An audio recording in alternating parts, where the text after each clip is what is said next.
Good morning everyone, মৌসুমি লাইফস্টাইলে আরও একটি ব্লগে তোমাদের স্বাগত। আর আজকে দোলযাত্রা, সবাইকে দোলযাত্রার অনেক অনেক শুভেচ্ছা। আর এই দেখো সকাল সকাল মিঠি তৈরি হয়ে গেছে, মিঠির বাবা তৈরি হয়েছে, আর ওই দিকে তৈরি হচ্ছে মাম, কারণ মিঠি যাবে বসন্ত উৎসবে কি প্রভাত ফেরিতে। একটু চলো মিঠিকে দেখাই। দেখা মিঠি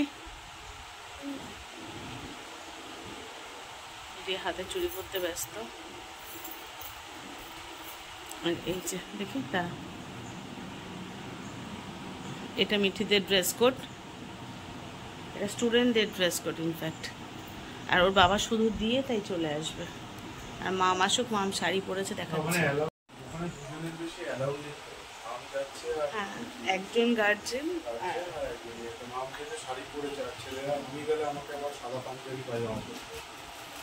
সকালে যাচ্ছে মেয়েরা, ওইদের তো এগিয়ে দিয়ে আসি।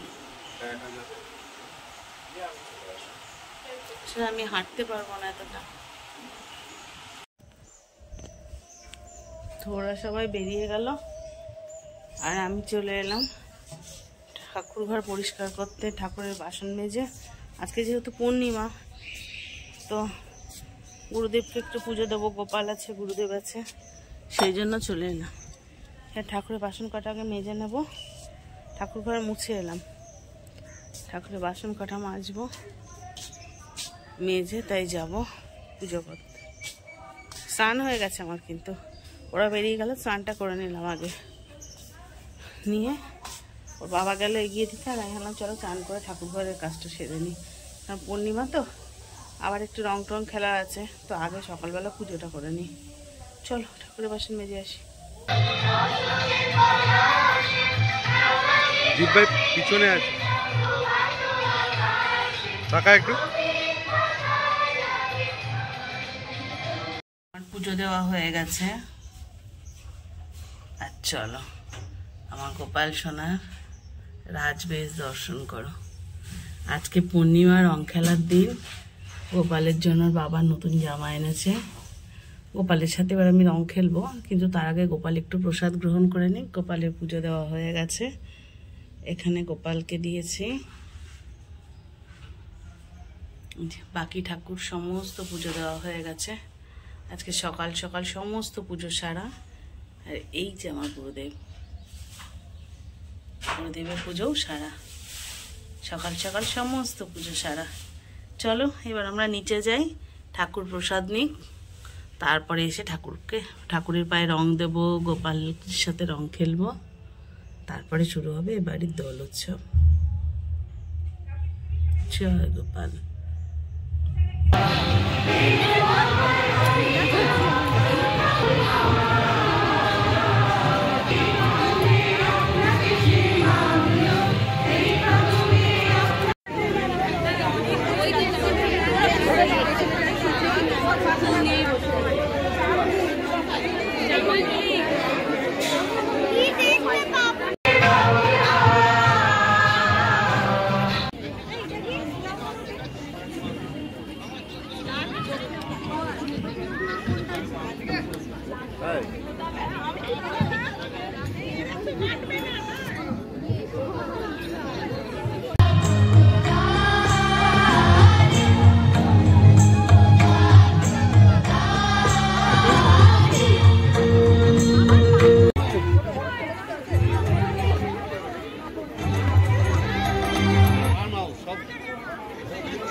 ওখানটায় রেখে খাও, গরম রেখে দে, যেরকম ছিল সেভাবেই রাখ। খাবো না, এই দেখ এখানটায় ছিঁড়ে দে, ছিঁড়ে দিচ্ছি।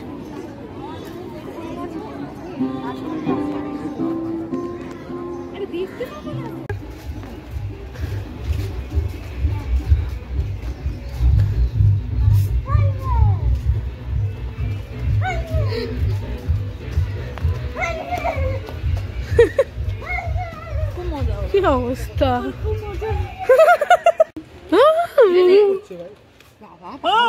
না পুরোটা পুরোটা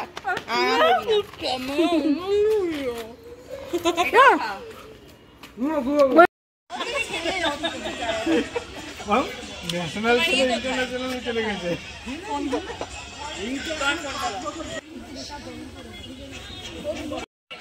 যা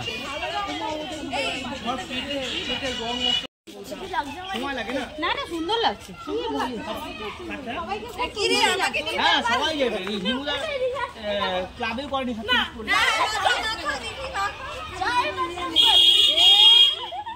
এই গাড়ি সরে আয়। দেখাও দেখি একটু মুখে দেখি। এই সবাই দেখাও, এদিকে আসো, এদিকে দেখাও। সবাই আয় সবাই আয় তেল ছিল ওইদিকে যাবে চলে। তো প্রচুর রং খেলেছি বুঝতে পারছো, যার ছাপ রয়ে গেছে, এখনো তুলতে পারলাম না, প্রচুর চেষ্টা করলাম। এত রং খেলেছি আমি ক্যামেরার সামনে আসতে লজ্জা পাচ্ছি। এই যে আমার হাত ট্রেলার, দেখো মামের হাত, মাম ক্যামেরার সামনে আসছে না, লজ্জা পাচ্ছি আসতে ক্যামেরার সামনে। এবার আমাদের তো বলেছি প্রচুর রং খেলা হয়, তোমাদের সাথে সেভাবে মিঠি মামকে বলছে দাঁতটা দেখা, মানে এত রং খেলেছে। আমাদের তো প্রচুর রং খেলা হয়, তোমাদের সাথে ক্লিপগুলো শেয়ার করতে পারলাম না।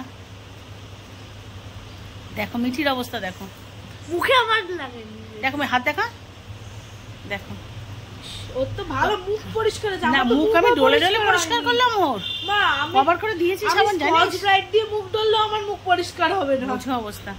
ব্যাপারটা হচ্ছে আমি ওই যখন একটু বসে ছিলাম দু একটা ছোটোখাটো ক্লিপ তুলেছি। প্রচুর খেলা হয়, প্রচুর খেলা হয়। আর গত বছর যেহেতু আমার পাম ক্যাচ ছিল, একটা আক্ষেপ ছিল, আমি গত বছর রং খেলতে পারিনি।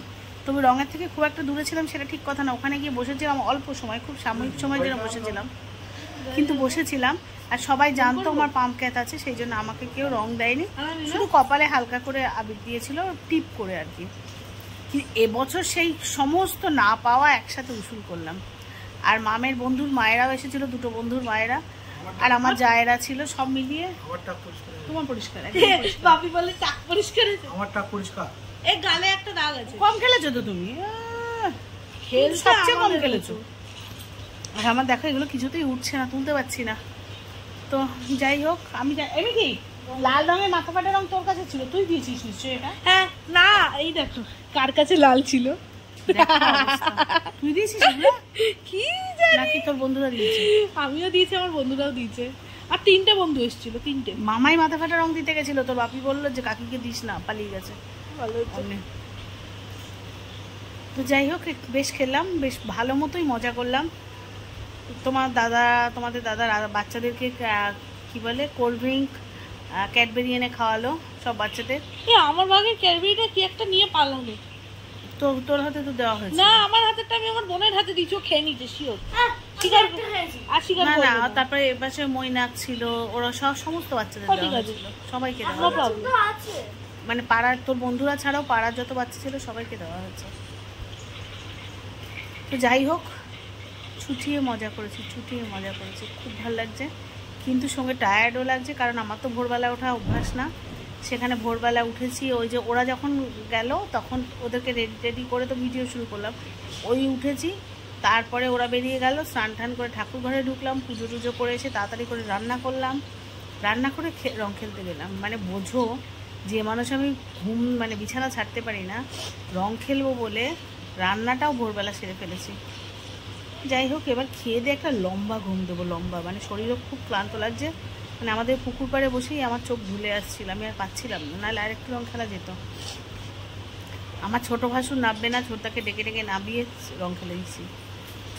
যাই হোক খুব মজা করেছি। এবার চলো খেয়ে দিয়ে একটা লম্বা ঘুম দিই, আবার বিকালবেলা ফেরত আসছি। তো বুঝতেই পারছো বিছানা থেকে মানে ভিডিওটা অন করেছি রাত্রেবেলা। আর তোমরা জানো গরমকালে আমাদের যেহেতু একটা ঘরে এসি, তো উপর দিয়ে নিচে দিয়ে বিছানা হয়, 4 মানুষ তো আর শুধু বিছানায় শোয়া যায় না। তো আমি নিচে শোবো, এখানে হাওয়াটা বেশি আসে, আমার তো হাই প্রেশার জানো, একটু গরম বেশি লাগে, সেই জন্য নিচে। আর আমার সাথে চলে এসেছে এই যে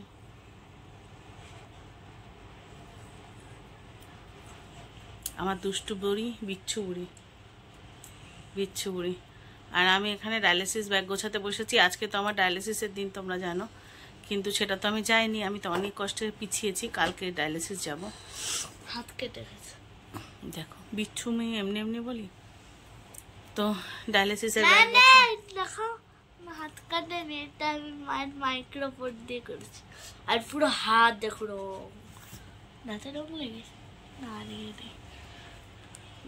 তো ডায়ালিসিস ব্যাগ নিয়ে বসেছি, রাত্রেবেলা গুছিয়ে রাখবো, মানে ডায়ালিসিস বেল্ট, তারপরে নিউজপোরিন পাউডার লাগে, নিউজপোরিন পাউডার, ইঞ্জেকশনটা কই মিঠি, তারপর কালকে আমার আয়রন ইঞ্জেকশন আছে, আয়রন ইঞ্জেকশন, আর হিমোগ্লোবিনের ইঞ্জেকশনও আছে। আয়রনটা তো 15 দিনে একবার নিই, আর হিমোগ্লোবিনটা তো উইকলি নিই। তো আয়রনের ইঞ্জেকশনটা এখনই ঢুকিয়ে রাখবো, ওটা ফ্রিজে রাখতে লাগে না, ঢুকিয়ে রাখবো। ওই জন্য ব্যাগে আগের দিন না ভুলে গেছিলাম, জানো তো, আগের দিন নিয়ে যাওয়া দরকার ছিল আয়রনটা, ভুলে গেছিলাম। যাই হোক 2 দিন লেট হয়ে গেল। আর হিমোগ্লোবিনের ইঞ্জেকশনটা তো এখন ব্যাগে ঢোকাতে পারবো না, কারণ ওটা ফ্রিজে থাকে, ওটা সকালবেলা ঢোকাবো। যতটুকু গুছিয়ে নেওয়া যায় রাত্রেবেলা গুছিয়ে নিই, মানে ডায়ালিসিস ফাইল, ডায়ালিসিস বেল্ট, তারপরে নিউজপোরিন পাউডার, যেদিন আয়রনের ইঞ্জেকশন থাকে আয়রন, জলের বোতল, এগুলো সব ঢুকিয়ে রাখি। আর সকালে টিফিনটা ঢোকাই, আর যেদিন ইঞ্জেকশন থাকে, মানে সব গুলিয়ে যাচ্ছে, হিমোগ্লোবিনের ইঞ্জেকশনটা থাকে, ইঞ্জেকশনটা সকালে ঢোকাই, আর বাকি সব রাত্রে গুছিয়ে রাখি। তাহলে সকালবেলা ওই ভোরবেলা তো তাড়াহুড়ো লাগে। তো এই ভাবলাম চলো শুতে চলে আসি। আর আজকে তো খুব ভালো কাটালাম, আনবিলিভেবল ভালো। যেদিন 2018 সালের প্রথম রোগটা ধরা পড়েছিল, তো 2019-এর প্রথম সেই দোলে ভাবিনি যে 2025-এর দোলও আমার জীবনে আসবে। তো সব সময়ের জন্য বি পজিটিভ, আর পজিটিভ থাকলে আমরাও থাকবো, তাই তো মা? Always positive. আমি আমার বাচ্চাদের শেখাই জীবনে ওঠা পড়া সব থাকবে, শুধু যেটা মানে আসবে আমার জীবনে সেটাকে শুধু হেসে অ্যাকসেপ্ট করো, তাহলে দেখবে সেই ভারটা অনেক কমে যাবে। দেখো আমি আগের বার রেজাল্টে কোনটায় বেঙ্গলিতে 20 হয়েছিল, আমি 20-তে পেয়েছিলাম 17, আমি কম পেয়েছিলাম। কিন্তু আমি মাকে বলেছিলাম যে এবারটা একটু খারাপ হয়ে গেছে, কিন্তু তারপর মা বললো যে একবার খারাপ হলে কিছু হবে না, এইটা থেকেই তুই শিক্ষা পেলি যে আরও পড়তে হবে, আরও ভালো করতে হবে, ওই জন্য ভালো হয়ে গেল। বা এবার তো হাফ ইয়ারিতে আমার 60-তে ছিল, তো আমি 60 out of 60 পেয়েছি। তো যেটা আমি করব, যেটা জীবনে আসবে সেটাকে হেসে অ্যাকসেপ্ট করো, দেখবে সবসময় ভালো থাকবে। জীবনে আপস অ্যান্ড ডাউন তো থাকবেই, যখন অসুবিধা থাকবে তখন সেটাকে কি করে ফেস করব, 2 দিন চুপচাপ ভাবো যে সেটাকে আমি কি করে ফেস করব, আর সেটাকে আমি কিভাবে ওভারকাম করব। দেখবে 2 দিন পরে আবার চাঙ্গা হয়ে ফিরে আসবে লাইফে। আমি আমার বাচ্চাদের সব সময় শেখাই, সব সময়। তো আমি সব সময় না মানে আমার জীবনে কিছু নেই এটা না ভেবে আমি যেটুকু পেয়েছি এটা অনেকে পায় না, এটা ভাবাটা আমি সব সময় মামকেও ছোটবেলায় বলতাম, মিঠিকেও বলি যে এমন অনেক কিছু আছে যেটা আমার জীবনে পাওয়া হয়েছে সেটা অনেকে পায় না। তো আমি আমার রোগটাকে এভাবে বিচার করি, আমি যখন যদি প্রথমে 18 সালে যখন রোগটা আইডেন্টিফাই হয়েছিল, আমি যদি তখন না বাঁচতাম তাহলে সেই 2.5 বছরের মিঠিটা অথই জলে পড়তো, 11 বছরের মামটা কিচ্ছু বুঝতো না। তো ঠাকুর আমাকে এই যে 6.5 বছর টাইম দিয়েছে, মেয়েগুলোকে ম্যাচিওর করেছে, এটাও তো অনেকটা পাওয়া। এই পাওয়াটাই বা কম কিসের? তাই আগামী মানে যে কটা দিন পাবো সেগুলো আমার কাছে উপরই পাওয়া। তাই be positive and always smile, তাই তো মা? Always smile. তো চলো আজকে ছোট্ট ব্লগ থাক, এইটুকু ব্লগই তোমাদের সাথে শেয়ার করলাম, কারণ আজকে সারাদিন আনন্দ করে খেয়ে দিয়ে ঘুমিয়ে সুন্দর একটা দিন কাটালাম, অনেক ভালো দিন কেটেছে, অনেক সুন্দর দিন কেটেছে। তো আজকের ব্লগটা এখানেই শেষ করি। সবাই যে যেখানে আছো ভালো থেকো, সুস্থ থেকো। আর যদি নতুন কোনো বন্ধু আমার চ্যানেল ভিজিট করে থাকো, প্লিজ চ্যানেলটা সাবস্ক্রাইব করে পাশে থেকো। আর ব্লগটা যদি একটু ভালো লেগে থাকে লাইক কমেন্ট শেয়ার করে পাশে থেকো। দেখা হচ্ছে নতুন ব্লগে, ততক্ষণের জন্য সবাইকে বাই, শুভরাত্রি। Good night.